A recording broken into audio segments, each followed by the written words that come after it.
memang benar bahwa kemerdekaan negara Indonesia itu atas perjuangan seluruh masyarakat Indonesia kayak gitu, dari berbagai agama termasuk dari Katolik. Keren banget.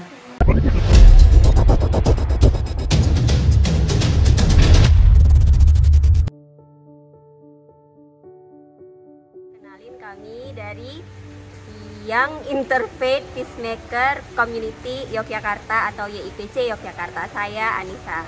Saya Ruwaida. Ya, saya dari Aceh dan teman saya dari Nusa Tenggara Barat. Iya. Jadi teman-teman, kita mau ya berbagi lah ya kepada teman-teman yang menonton video ini, sebagai orang yang gabung di komunitas lintas iman. Kami merasakan bahwa ruang-ruang yang tersedia di komunitas seperti ini menjadi sebuah sarana bagi kita bisa berjumpa dengan teman-teman yang berbeda latar belakang. Kita bisa berdialog, berkenalan, dan bisa menjalin hubungan yang tulus dengan orang-orang yang sebelumnya kita gak pernah kenal. Kayak gitu.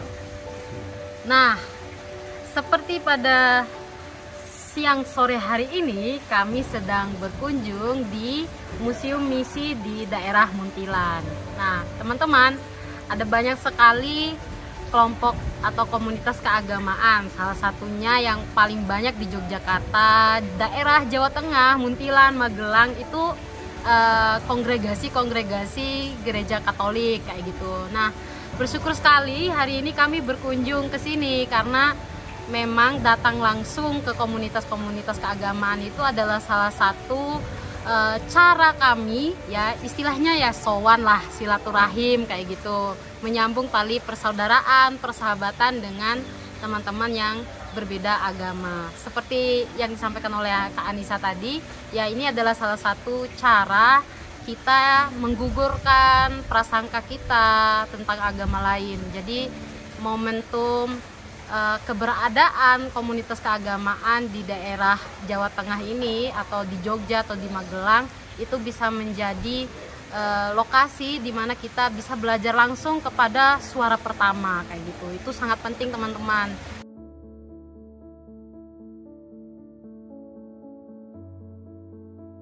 Kami baru aja selesai keliling Museum Misi Muntilan. Luar biasa sekali bisa punya kesempatan berkunjung di sini karena bisa tahu secara rinci sejarah Katolik masuk ke Indonesia. Nyalain? Gimana perasaannya, Kak? Ya, tadinya prasangka terhadap Katolik misionaris gitu ya, di anggapan saya negatif, tetapi ternyata tidak seperti yang dibayangkan, diduga. Malah dengan hadirnya Monsinyur Sugio Pranoto, khususnya beliau mendedikasikan dirinya untuk kemanusiaan gitu.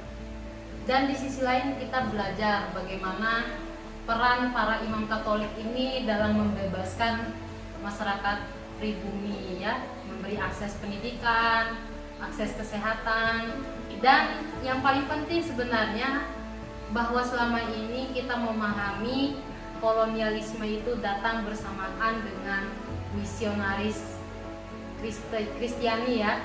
Itu sebenarnya satu pemahaman yang menurut kami sangat keliru. Ternyata gerakan spiritualitas untuk kemanusiaan itu berbeda dengan kolonialisme. Justru di sini kita bisa belajar bagaimana imam-imam Katolik itu punya peran yang sangat strategis dalam membantu masyarakat, ya tadi terkait pendidikan, terkait kesadarannya sosial, dan juga imam-imam Katolik juga berperan dalam membantu negara Republik Indonesia, ya, mengamankan pimpinan-pimpinan negara, dan juga ada juga yang jadi martir untuk membela negara kesatuan Republik Indonesia.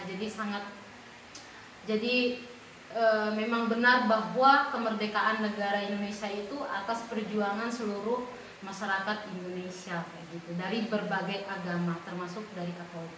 Apa manfaat dari pergaulan lintas iman ini? Manfaatnya sebetulnya secara saya melihatnya secara pribadi gitu ya, Romo. Dulu saya sangat eksklusif sekali, jadi menggunakan cadar itu betul-betul karena saya tidak ingin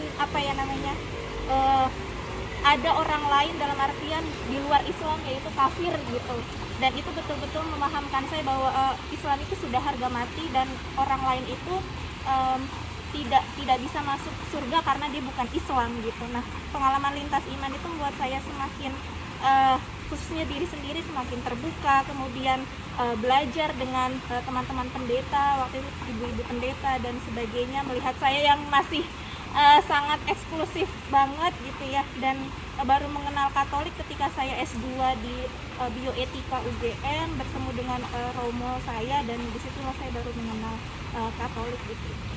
Ya, di IPC memang komunitas yang lama mendampingi atau membersamai teman-teman muda, yang saya kira kami percaya bahwa anak muda harus jadi subjek gitu. Jangan sampai cuma jadi konsumsi atau memang di pinggir gitu. Nah, kami memang ya kurang lebih 10 tahun kami sudah berdiri dan selalu mengadakan ruang-ruang jumpa. Secara khusus Peace Camp, Romo, kami bikin Peace Camp. Jadi Student Interfaith Peace Camp. Jadi kira-kira mahasiswa kita bikin Peace Camp. Nah, kami bersyukur memang awalnya kami kedatangan banyak sekali teman-teman Kristiani dari gereja Protestan dan juga teman-teman dari gereja Katolik, teman-teman muda khususnya yang mahasiswa. Nah, mungkin memang 1-2 kami banyak dapat tantangan, Romo, khususnya mungkin teman-teman muda di gereja Katolik yang selama ini memang kami masih dapat teman-teman frater, tapi kami juga merindukan teman-teman yang mungkin teman-teman muda OMK begitu untuk banyak terlibat, karena kami lumayan sering sebetulnya misalnya setiap bulan Februari kami memperingati World Interfaith Harmony Week sekaligus memperingati dokumen persaudaraan umat manusia, Romo, yang dulu ditandatangani tahun 2019, yang juga respon lanjutan dari ensiklik Fratelli Tutti. Nah, saya kira ensiklik itu juga kami bicarakan di komunitas yang bicara tentang persaudaraan umat manusia, sehingga kami juga merasa itu relevan untuk teman-teman muda, bagaimana kita perlu diskusi dokumen itu, sehingga itu juga jadi semangat kita bersama, Romo. Iya, agak mengeluh ya tampaknya keterlibatan OMK. Iya, ya, Romo. Nah, gimana? Ya, kurang ya? Sepertinya masih cukup kurang, Romo, saya harus mengatakan hal itu, sehingga dalam diskusi-diskusi kami ya kami cukup sulit untuk mendapatkan teman-teman OMK yang saya mengira mestinya sih mungkin mudah ya di gereja-gereja Katolik, tapi mungkin kami yang kurang main jauh, mungkin saja kami mencoba mengevaluasi, mungkin kami yang kurang main jauh di gereja-gereja Katolik sehingga kami kurang tersapa dengan teman-teman OMK. Ya. Jadi untuk teman-teman orang muda Katolik OMK monggo silakan ya, terkhususnya yang Anda yang student. Ya. Itu kan kita ini Mas Ahmad dan teman-teman itu membaca dokumen dari Sri Paus loh ya, ensiklik Sri Paus dia baca, dokumen Konsili Vatikan II dia baca, dan lalu menjadi inspirasi untuk hidup bersama ya, dialog teologis bahkan ya, tidak dialog hidup ya. Nah, ayo teman-teman OMK, Mas Ahmad menantang Anda ayo ikut dalam Student Interfaith Peace Camp ya.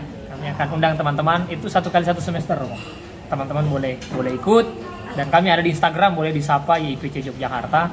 Kami senang juga akan terhubung dengan banyak teman-teman dan tentu dengan banyak Romo dan ditemani oleh Romo Santo. Jadi jangan sungkan, jangan ragu ikut dengan kami di komunitas Young Interfaith Peacemaker Community, bisa di Instagram, bisa di Facebook, bisa kontak kami untuk ikut kegiatan-kegiatan bersama kami. 1, 2, 3. Shalom, peace, salam, bye-bye.